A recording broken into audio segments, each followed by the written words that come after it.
The grocery store was packed, filled with the usual holiday rush as families prepared for Thanksgiving.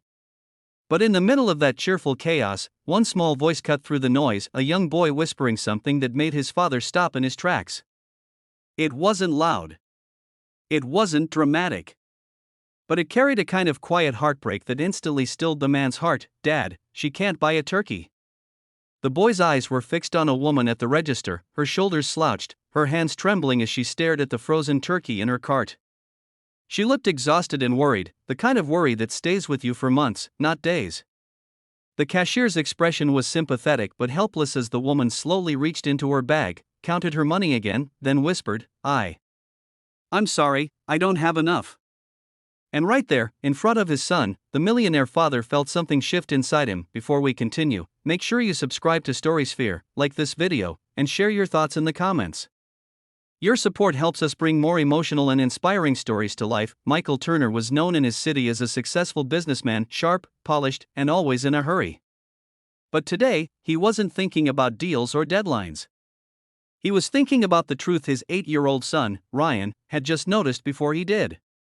Ryan tugged at his father's sleeve, his innocent face filled with concern, and whispered again, "Dad, she's going to leave without the turkey." Michael turned his eyes back to the woman at the register.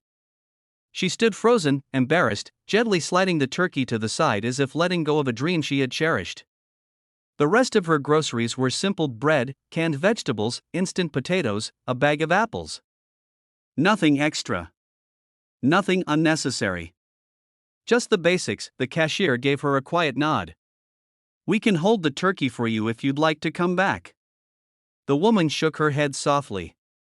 "Thank you, but it's okay." She forced a smile, though her eyes told the truth. She lifted her little girl, maybe 5 years old, into the cart. The child had big brown eyes and clutched a stuffed rabbit that had seen better days. When they turned to leave, Ryan tugged Michael's sleeve harder. "Dad, please? She really needs it." And that was the moment Michael understood what kind of father he wanted to be, what kind of example he wanted to set. Kindness wasn't about grand gestures or holiday donations. It was about seeing someone's quiet struggle and choosing to step forward. "Stay here," he said gently to Ryan. Michael walked to the turkey display, grabbed not one, but 2 of the biggest ones, and headed to customer service. He paid for the turkeys, along with a gift card he quickly added, then followed the woman out the sliding doors. "Ma'am," he called. She turned slowly, her little girl's arms wrapped around her neck. Her expression was cautious, tired, unsure. "Sorry if this is strange," Michael said softly, keeping his distance, "but we noticed what happened at the register. Please, take this." He handed her the bag with the turkeys and set the gift card on top. Her eyes widened, shocked. I can't accept that." Michael shook his head. "You're not accepting from me. You're accepting from a boy who couldn't stop thinking about you." He looked down at Ryan, who had followed quietly and now stood beside him. The woman's eyes softened. "Sweetheart, thank you," she whispered to Ryan. Ryan gave a shy smile. "Everyone should have turkey on Thanksgiving." The woman's lips trembled.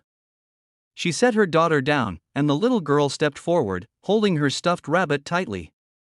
"Thank you," she said in a small voice. Michael felt something warm fill the cold November air, a reminder of what the holiday was truly about. The woman explained that she'd recently lost her job and was barely managing rent. "I didn't want my kids to know," she admitted, her voice cracking. "I just wanted a normal Thanksgiving." Michael nodded with understanding. "You will have one," he said. "And when things get better, just pass the kindness along." She smiled through tears. "I will." As she walked away, Michael placed his hand on Ryan's shoulder. "You saw her," he said softly. "Really saw her. That's more important than anything I've ever earned." Ryan looked up at him with bright eyes. "Does this mean we help save Thanksgiving?" Michael laughed gently. "Yeah, buddy. I think we did." That night, as the Turner family sat down for dinner, Michael realized that the richest people weren't the ones with the most money, they were the ones who noticed others. The ones who chose compassion over convenience. The ones who remembered that kindness is a legacy that lives far beyond a single moment, and somewhere across town, in a small warm apartment, a mother and her two children sat around a table filled with food, hope, and gratitude, all because one little boy cared enough to speak up. In a world where many walk past each other without a glance, sometimes it takes a child to remind us what humanity truly looks like.